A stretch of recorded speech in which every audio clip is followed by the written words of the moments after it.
although we were 2-0 down, of course, at a certain point. But good comeback, although it didn't feel to me that we deserved to be 2-0 down at the moment we were. But players reacted really well. We came back to 2-2.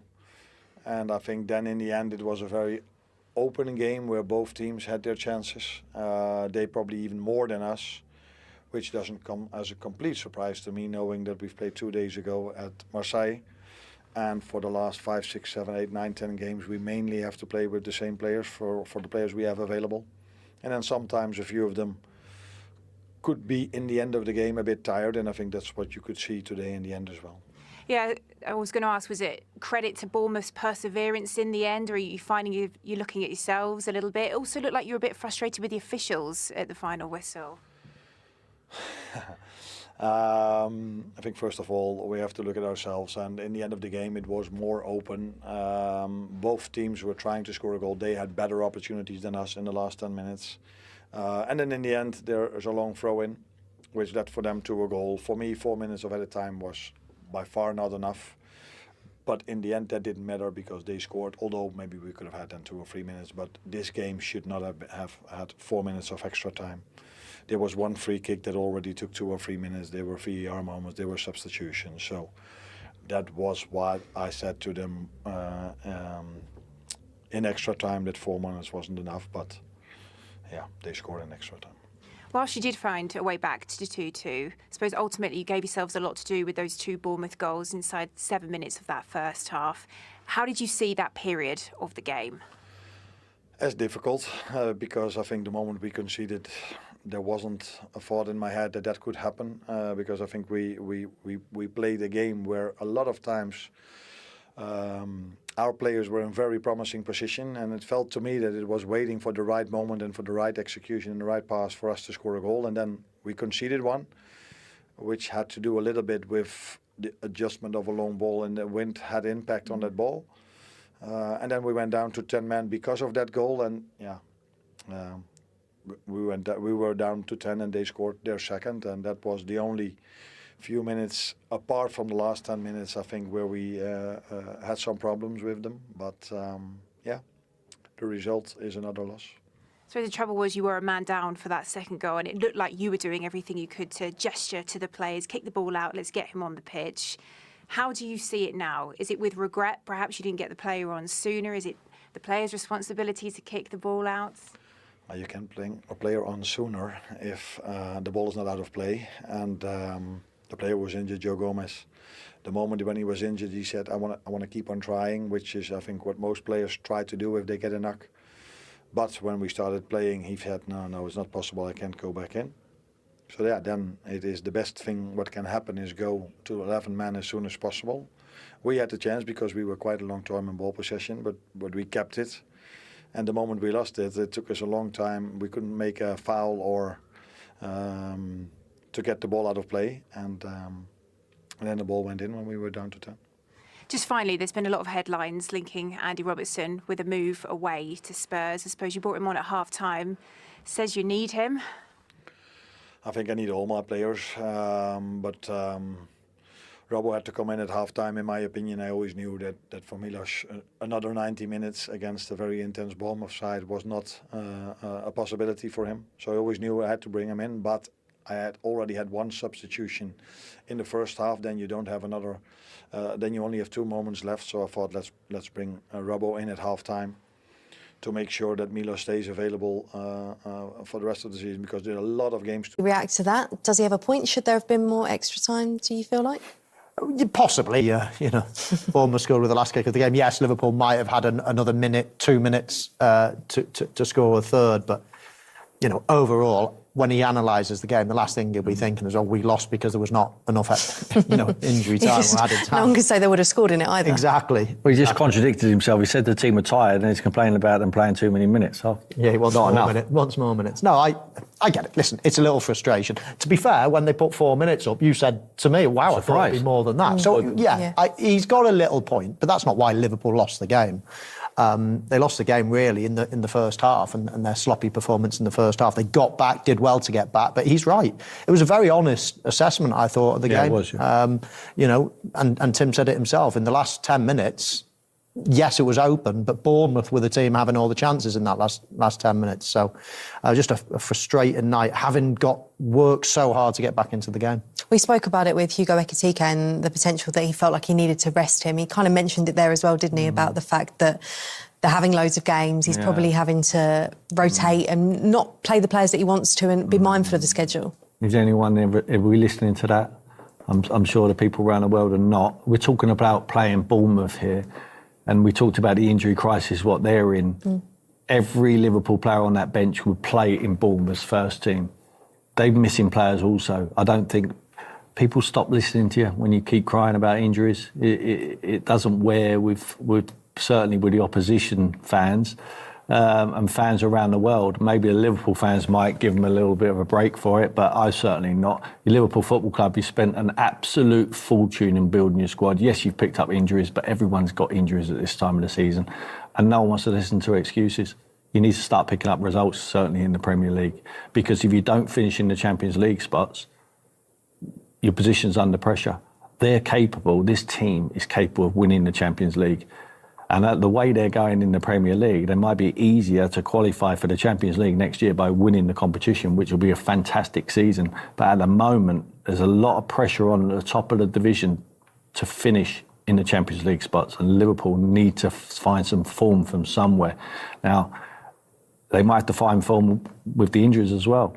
Just got to get on with it as a manager. Unfortunately, people stop listening to you. I've been there myself. Yeah, we've just seen the table there, the fact that Liverpool are still in the Champions League spot, so we need to have some perspective. But if Manchester United get a result against Arsenal tomorrow, that could change. It's just 3 wins in their last 10 in the league. What does Arne Slot and Liverpool need to do now to kind of improve on that? Well, the problem is when they look behind, they've got Chelsea, new manager.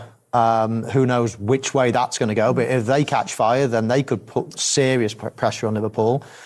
The team right behind them, Manchester United, if they continue playing like they did last game, well, they will put pressure on Liverpool because that was a brilliant performance. Yeah. So, you know, all of a sudden, if they're probably looking at it thinking, who can pass us? You know, below that's Fulham. Fulham are not going to finish above us. That's probably what they're thinking. Villa. And now all of a sudden, there's a couple of teams around them that are in good form or potentially in good form. So it's a problem. Liverpool have still got it in them, still putting in some good performances, but they need to be more consistent. That's why they're not going to win the league this season. Yeah, what a season Marcos Senesi has been having for Bournemouth, and a brilliant ball for Bournemouth's first goal. It feels like an age ago now. Let's actually focus on the goal that won it for them in the end. Michael, from a Liverpool point of view, the worst way to lose a game, but for Bournemouth, there's not really much better way to win one, is there? No, and long throws have come back into fashion a little bit this season. You can see how much trouble they give you. It's not often you score direct from one, but if you don't win the first ball as a defensive team and the ball is bouncing around, then it can land anywhere. And of course, Virgil van Dijk will complain that he had a little bit of a shove, and he probably did. It's a little nudge, but I don't think it's a foul. And then after that, it's all a bit frantic, and obviously the ball lands to the wrong person from Liverpool's point of view. Stab into the far corner with the left foot, and all of a sudden, it's all over. It is, and Andoni Iraola rightfully celebrating. It's been a tough time, as Marcos Senesi spoke about them, but as was also spoken about in the interview, that togetherness, they never gave up, did they? No, we talked about it at the start. You know, they like last season they sold the whole of their back five. They've lost Semenyo, who's their best player. You never heard a peep out of that man. Just carries on, just gets on with it. Tavernier's injured. You know, Kluivert's injured. They've got a lot more out missing as well. They just crack on. They just play to their style. The man sets them out, well organised, and they believe that they can take on the big boys.